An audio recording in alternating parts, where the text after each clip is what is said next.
गुरुर्ब्रह्मा गुरुर्विष्णु गुरुर्देवो महेश्वरः गुरु साक्षात् परब्रह्म तस्मै श्री गुरुवे नमः। ओम गजाननं भूतगणादिसेवितं कपितजमुफलचारुभक्षणं उमासुतं शोकविनाशकारकं नमामि विघ्नेश्वरपादपङ्कजं। सच्चिदानन्दरूपाय विश्वोत्पत्त्यादिहेतवे तापत्रे विनाशाय श्रीकृष्णाय वयं नुमः। आज हम आपको श्रीमद्भागवत महापुराण के 7वें स्कंद का 9वां अध्याय सुनाते हैं। सो आप सभी भक्तजन मन लगा करके, मन को एकाग्र करके शांतिपूर्वक कथा का रसास्वादन करेंगे और धर्म लाभ प्राप्त करेंगे। प्रहलाद जी के द्वारा नरसिंह भगवान की स्तुति। नारद जी कहते हैं इस प्रकार, ब्रह्मा शंकर आदि सभी देवगण नरसिंह भगवान की क्रोध वेश को शांत न कर सके और उनके पास जा सके, न उनके पास जा सके।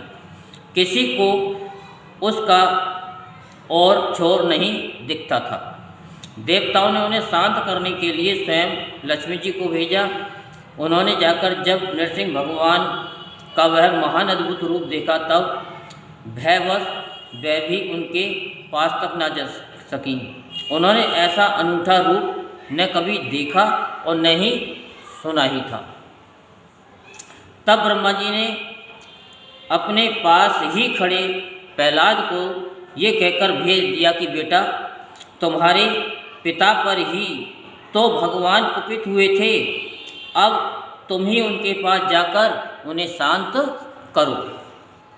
भगवान के परम प्रेमी प्रहलाद जो आज्ञा कहकर और धीरे से भगवान के पास जाकर हाथ जोड़ पृथ्वी पर साष्टांग लौट गए।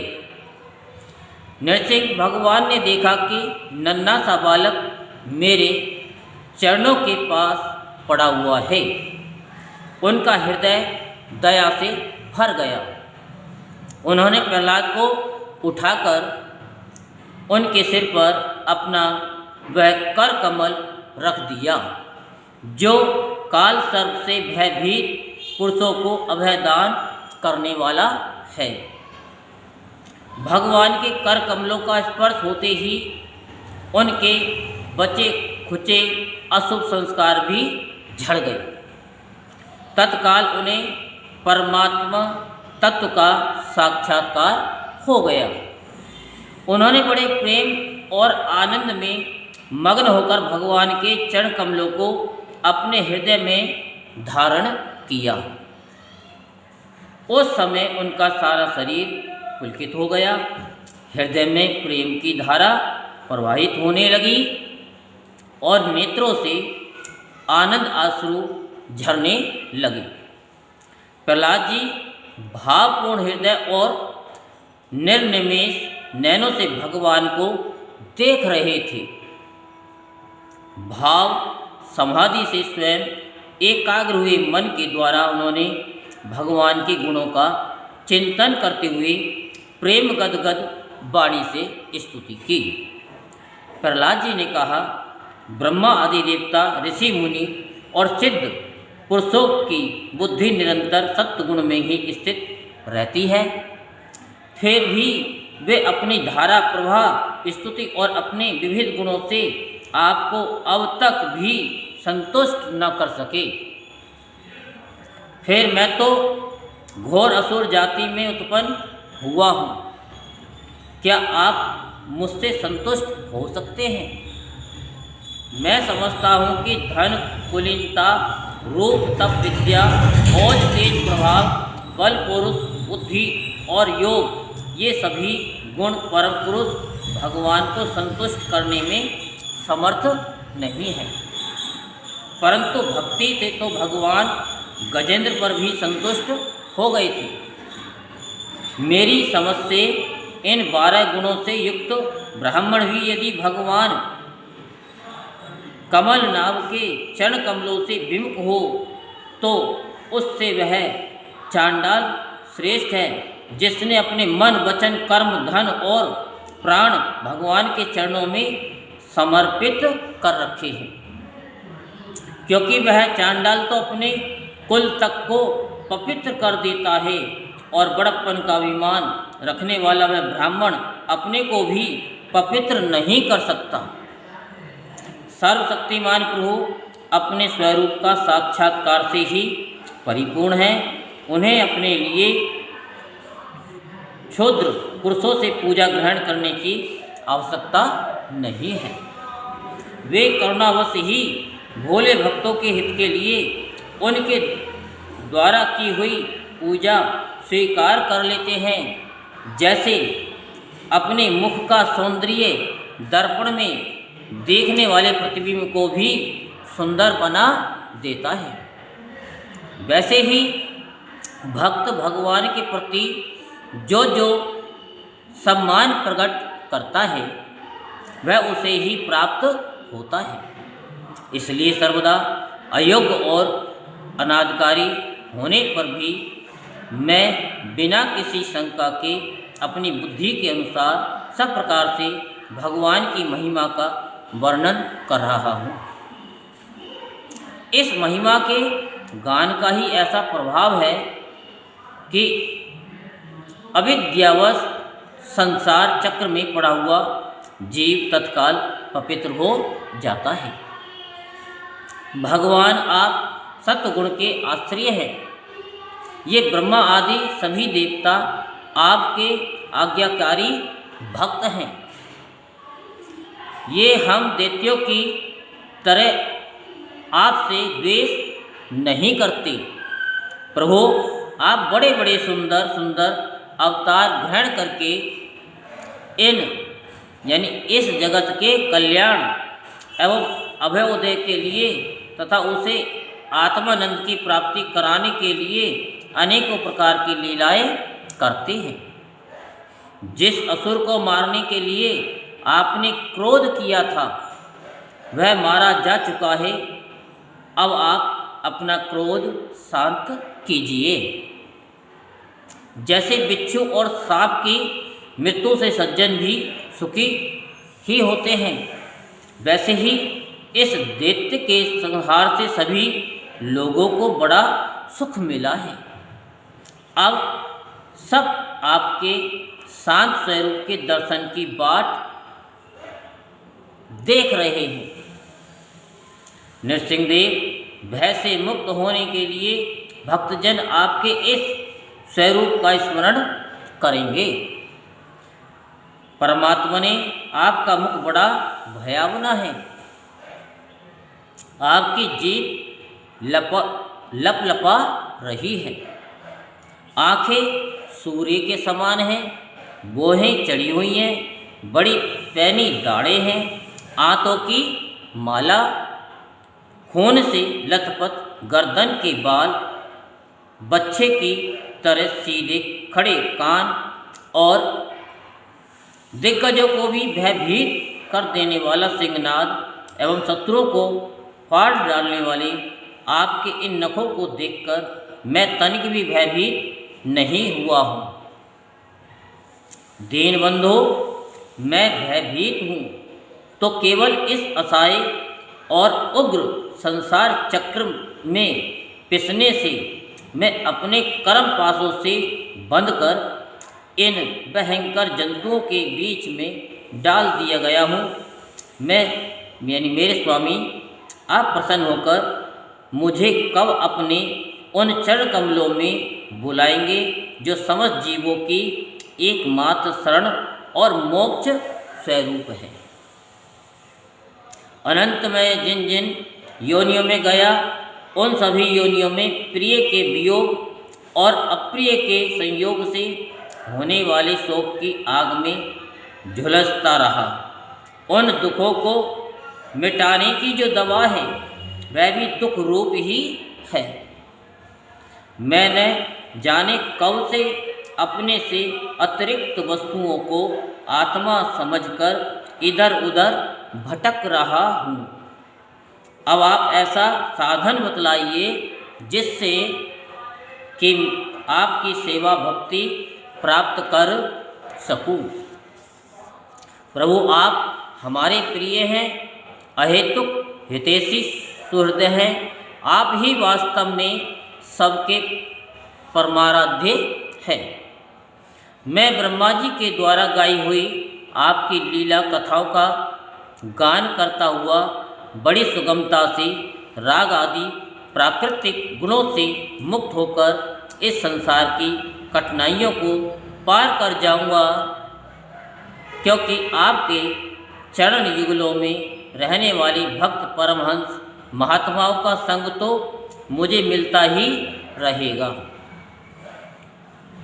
भगवान नरसिंह, इस लोक में दुखी जीवों का दुख मिटाने के लिए जो उपाय माना जाता है वह आपके उपेक्षा करने पर एक क्षण के लिए ही होता है। यहाँ तक कि माँ बाप बालक की रक्षा नहीं कर सकते, औषधि रोग नहीं मिटा सकती और समुद्र में डूबते हुए को नौका नहीं बचा सकती।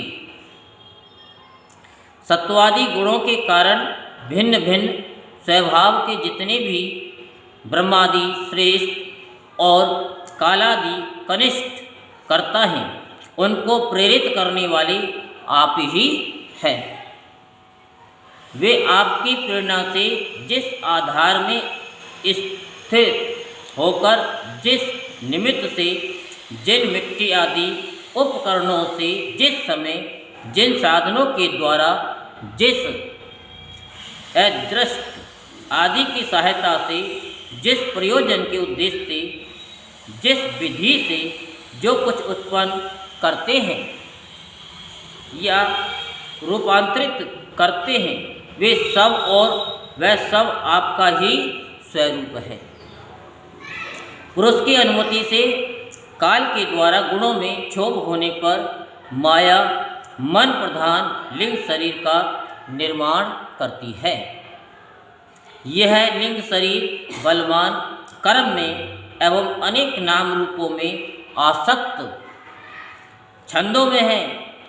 यही अविद्या के द्वारा कल्पित मन, 10 इंद्रिय और 5 तन्मात्रा, इन 16 विकार रूप अरों से युक्त संसार चक्र है।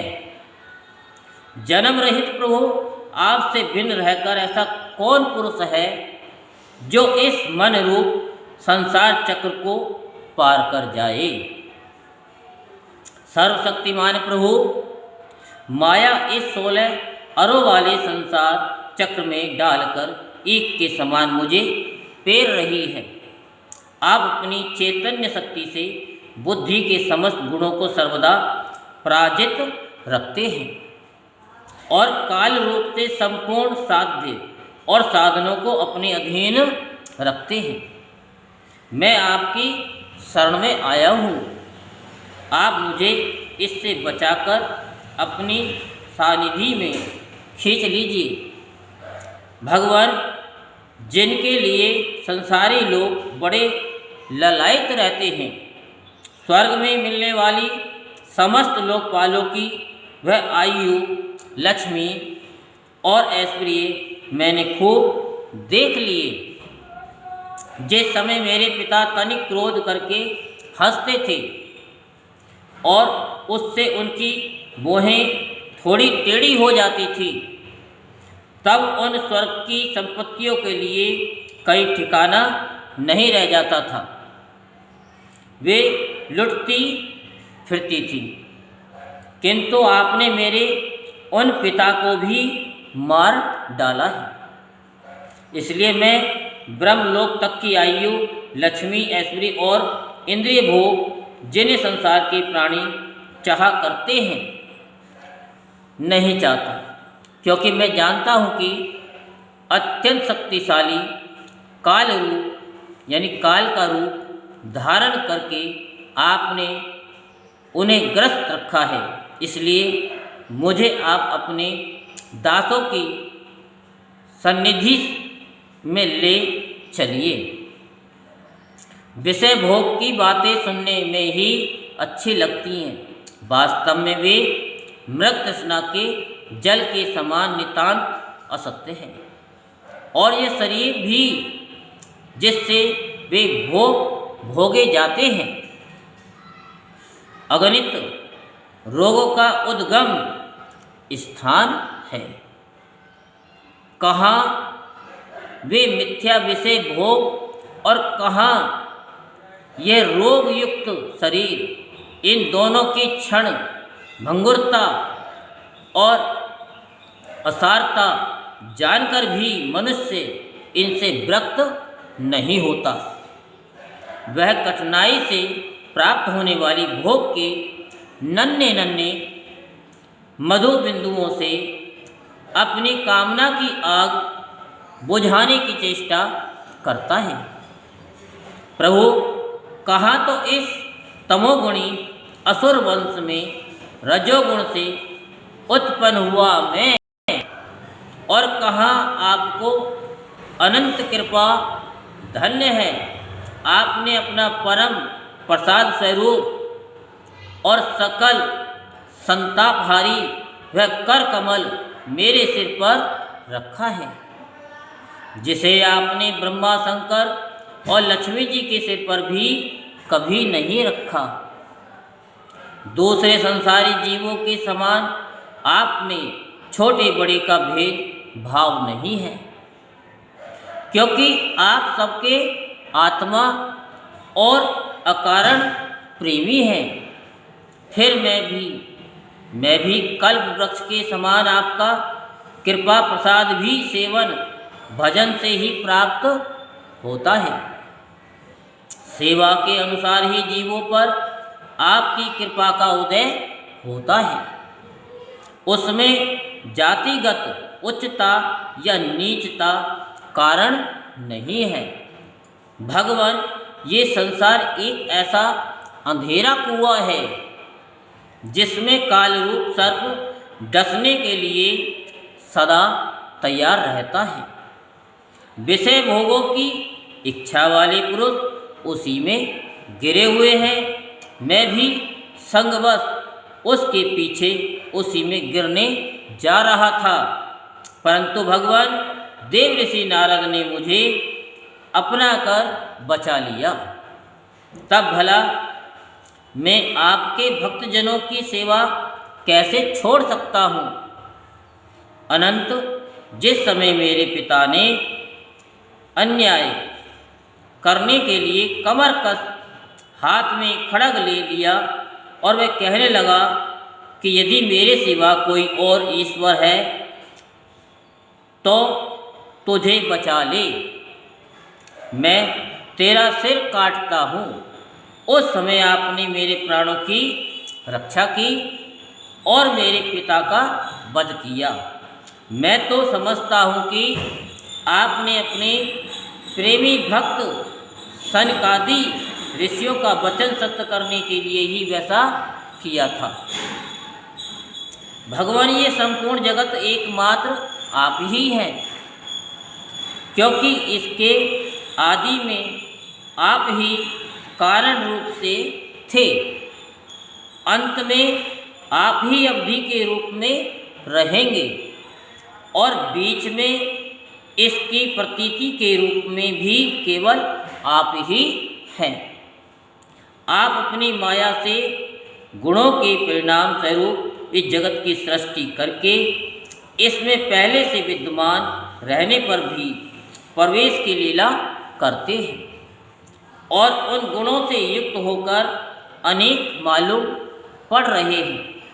भगवान, ये तो कुछ कार्य कारण के रूप में प्रतीत हो रहा है, वह सब आप ही हैं और इससे भिन्न भी आप ही हैं। अपने पराय का भेदभाव तो अर्थहीन शब्दों की माया है, क्योंकि जिसका जन्म, स्थिति, लय और प्रकाश होता है वह उसका स्वरूप ही होता है। जैसे बीज और वृक्ष कारण और कार्य की दृष्टि से भिन्न भिन्न हैं, तो भी गंध तन्मात्रा की दृष्टि से दोनों एक ही है। भगवान आप इस संपूर्ण विश्व को स्वयं ही अपने में समेटकर आत्म सुख का अनुभव करते हुए निष्क्रिय होकर प्रलयकालीन जल में शयन करते हैं।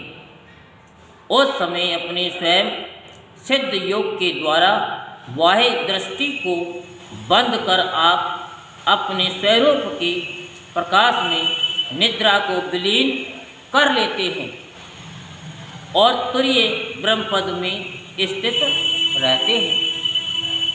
उस समय आप न तो तमोगुण से युक्त होते हैं और न तो विषयों को ही स्वीकार करते हैं। आप अपनी काल शक्ति से प्रकृति के गुणों को प्रेरित करते हैं, इसलिए यह ब्रह्मांड आपका ही शरीर है। पहले ये आप में ही लीन था। जब प्रलयकालीन जल के भीतर से शैया पर शयन करने वाले आपने योग निद्रा की समाधि त्याग दी, तब बट के बीज से विशाल वृक्ष के समान आपकी नाभि से ब्रह्मांड कमल उत्पन्न हुआ।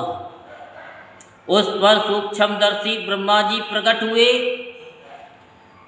जब उन्हें कमल के सिवा और कुछ भी दिखाई न पड़ा, तब अपने में बीज रूप से व्यापक आपको वे न जान सके और न आपको अपने से बाहर समझकर जल के भीतर घुसकर 100 वर्ष तक ढूंढते रहे, परंतु वहाँ उन्हें कुछ नहीं मिला। ये ठीक ही है, क्योंकि अंकुर उग आने पर उसमें व्याप्त बीज को कोई बाहर अलग कैसे देख सकता है। ब्रह्मा जी को बड़ा आश्चर्य हुआ। वे हार कर कमल पर बैठ गए। बहुत समय बीतने पर तीव्र तपस्या करने से जब उनका हृदय शुद्ध हो गया, तब उन्हें भूत इंद्रिय और अंतःकरण अपने शरीर में ही ओतप्रोत रूप से स्थित आपके सूक्ष्म रूप का साक्षात्कार हुआ। ठीक वैसे ही जैसे पृथ्वी में व्यापक उसकी अति सूक्ष्म तन मात्रा गंध का होता है। विराट पुरुष सहस्त्रों मुख, चरण, सिर, हाथ और जांघ, नासिका, मुख, कान, नेत्र, आभूषण और आयुधों से संपन्न था। 14 लोग उसके विभिन्न अंगों के बीच में शोभायमान थे। ये भगवान की एक लीलामयी मूर्ति थी। उसे देखकर ब्रह्मा जी को बड़ा आनंद हुआ। रजोगुण और तमोगुण रूप मधु और केटव नाम के 2 बड़े बलवान दैत्य थे। जब वे वेदों को चुरा करके ले गए, तब आपने हयग्रीव अवतार ग्रहण किया और उन दोनों को मारकर सत्गुण रूप सुरती ब्रह्मा जी को लौटा दी। वह सत्गुण ही आपका अत्यंत प्रिय शरीर है। महात्मा लोग इस प्रकार वर्णन करते हैं, पुरुषोत्तम, इस प्रकार आप मनुष्य, पशु, पक्षी, ऋषि, देवता और मत्स्य आदि अवतार लेकर लोगों का पालन तथा विश्व के द्रोहियों का संहार करते हैं। इन अवतारों के द्वारा आप प्रत्येक युग में उसके धर्मों की रक्षा करते हैं।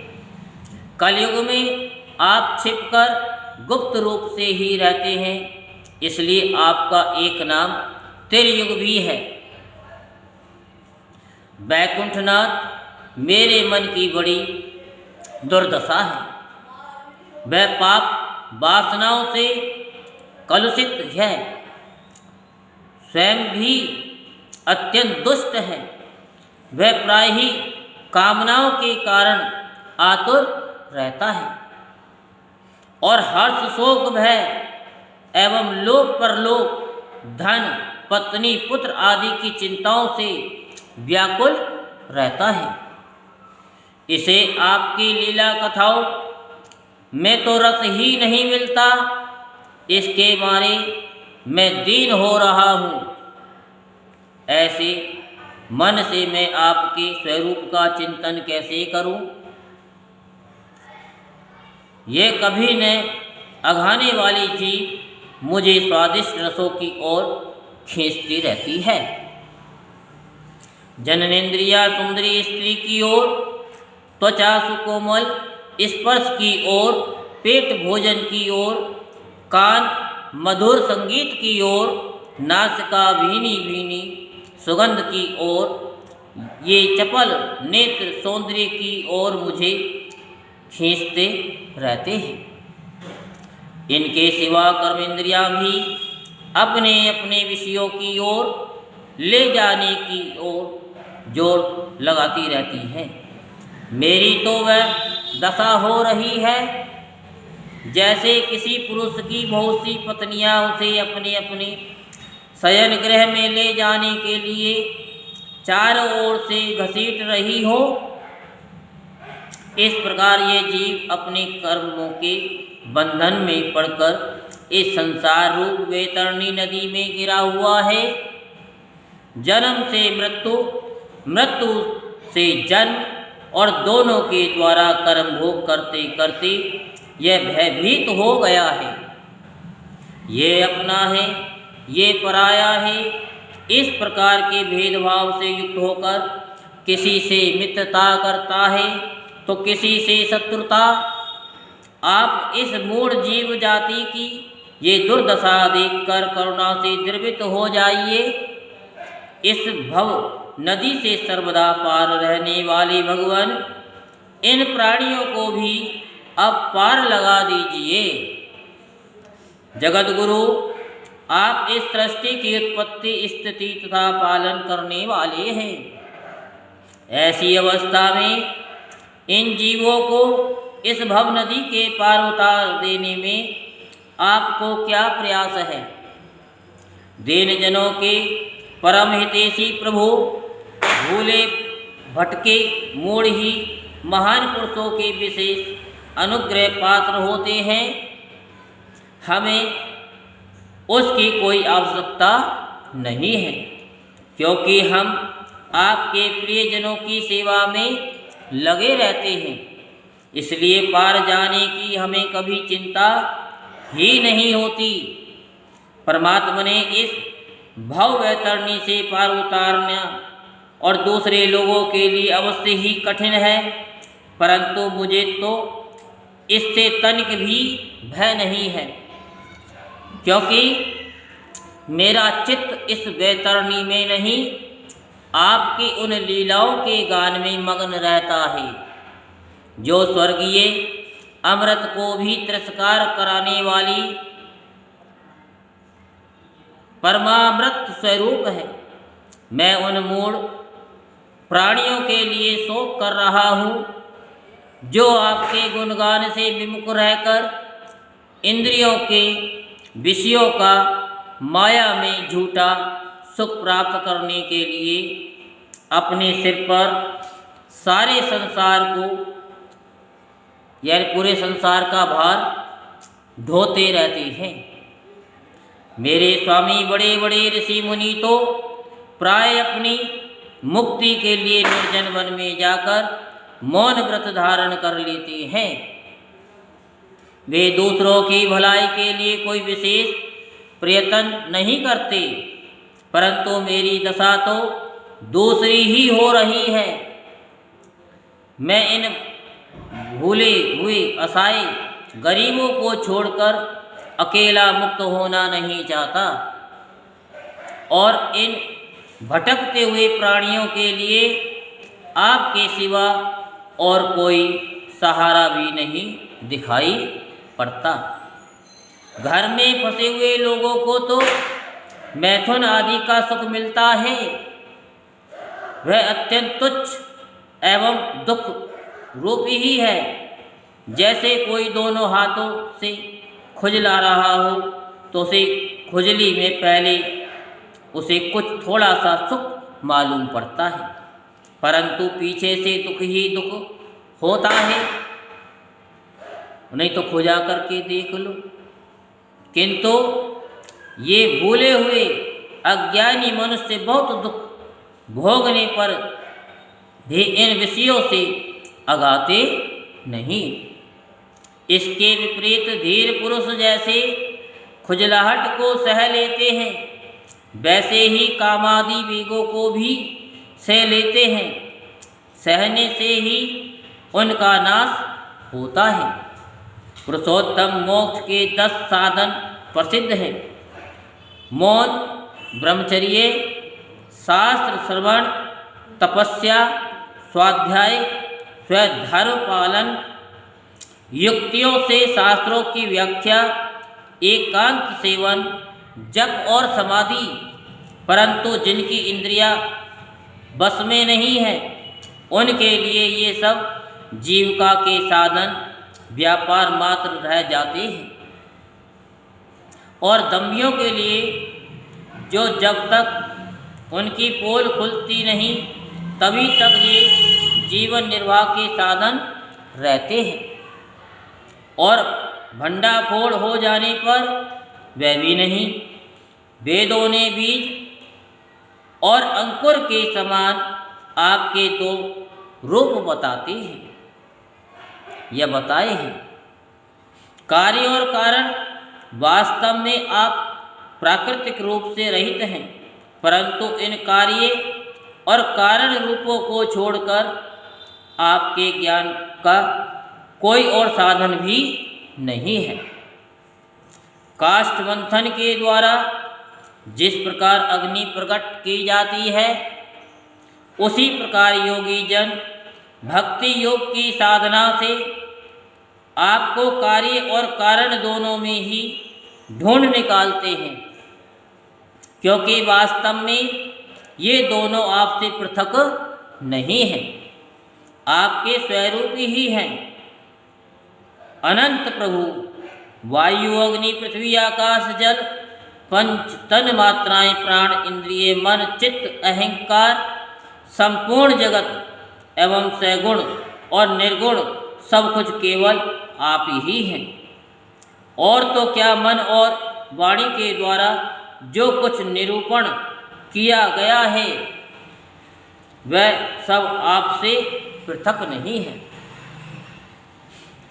समग्र कीर्ति के आश्रय भगवान ये सत्वादि गुण और इन गुणों के परिणाम महतत्वादि देवता, मनुष्य एवं मन आदि कोई भी आपका स्वरूप जानने में समर्थ नहीं है, क्योंकि ये सब आदि अंत वाले हैं और आप अनादि एवं अनंत हैं।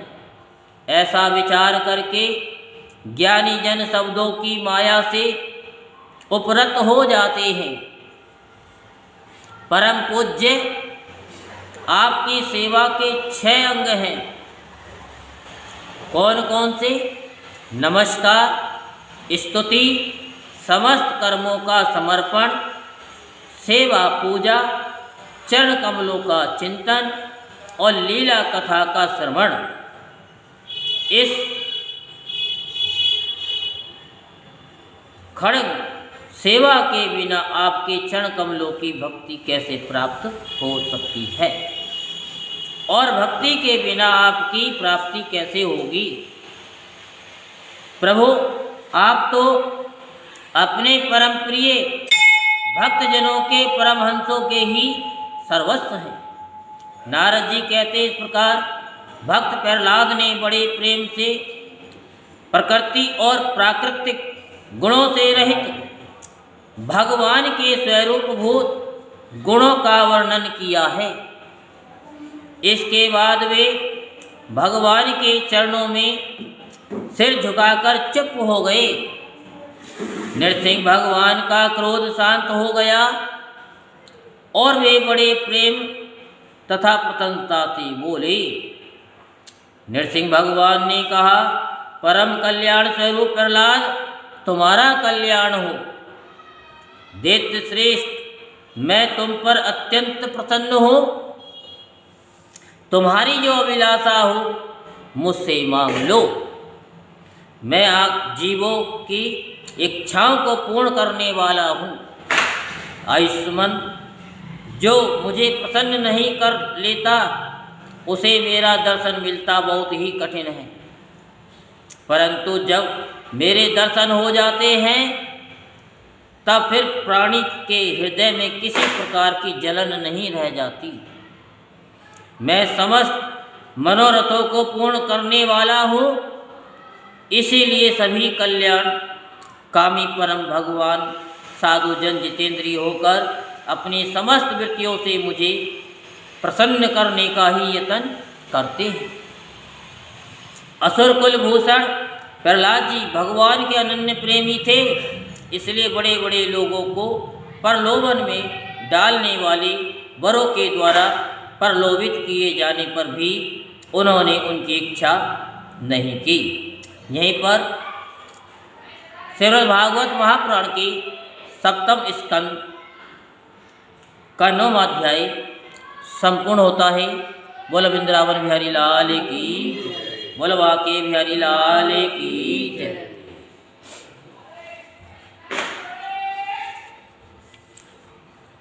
याही में भागवत याही में गीता, जपो राम सीता भजो राम सीता। याही में भागवत याही में गीता, जपो राम सीता भजो राम सीता। राम तेरी माया का पार नहीं पाया, राम तेरी माया का पार नहीं पाया। जाकर समुंदर में सेतु बंधवाया, जाकर समुद्र में सेतु बनवाया। मार आए रावण लेवा लाए सीता, मार आए रावण लेवा लाए सीता। जपो राम सीता भजो राम सीता, जपो राम सीता भजो राम सीता। याही में भागवत याही में गीता, याही में भागवत महाभारत का युद्ध हुआ था, कौरव दल का नाश किया था। महाभारत का युद्ध हुआ था, कौरव दल का नाश किया था। अर्जुन को तुमने सुनाई थी गीता, अर्जुन को तुमने सुनाई थी गीता। जपो राम सीता भजो राम सीता, जपो राम सीता भजो राम सीता। याही में भागवत याही में गीता, याही में भागवत याही में गीता। भक्त प्रहलाद उबारा था तुमने, भक्त प्रहलाद उबारा था तुमने। पापी अजामिल को तारा था तुमने, पापी अजामिल को तारा था तुमने। तार दीनी गानी का पढ़ाए से तोता, तार दीनी गणी का पढ़ाए से तोता। जपो राम सीता भजो राम सीता, जपो राम सीता भजो राम सीता। जपो राम सीता, भजो राम सीता। याही में भागवत, याही में गीता, याही में भागवत, याही में गीता। कलयुग केवल नाम आधारा, कलयुग केवल नाम आधारा। सुमेरे सुमेरे नर उतरई पारा, सुमेरे सुमेरे नर उतरई पारा। भजन बिना नर जावेगा रोता, भजन बिना नर जावेगा रोता। जपो राम सीता, भजो राम सीता, जपो राम सीता, भजो राम सीता। याही में भागवत, याही में गीता, याही में भागवत, याही में गीता। जपो राम सीता, भजो राम सीता, जपो राम सीता, भजो राम सीता। आओ भाई कर ले हरि से समझौता, आओ भाई कर ले हरि से समझौता। राम यदि चाहे तो क्या नहीं होता, राम यदि चाहे तो क्या नहीं होता। बहती है गंगा लगा लो गोता, बहती है गंगा लगा लो गोता।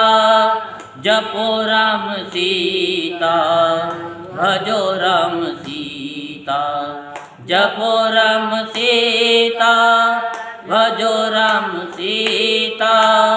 याही में भागवत, याही में गीता, याही में भागवत, याही में गीता। जपो राम सीता, भजो राम सीता, जपो राम सीता। भजो राम सीता। याही में भागवत, याही में गीता, जपो राम सीता, भजो राम सीता। याही में भागवत, याही में गीता, जपो राम सीता, भजो राम सीता। जय जय श्री राधेश्याम, जय जय श्री राधेश्याम, जय जय श्री राधेश्याम।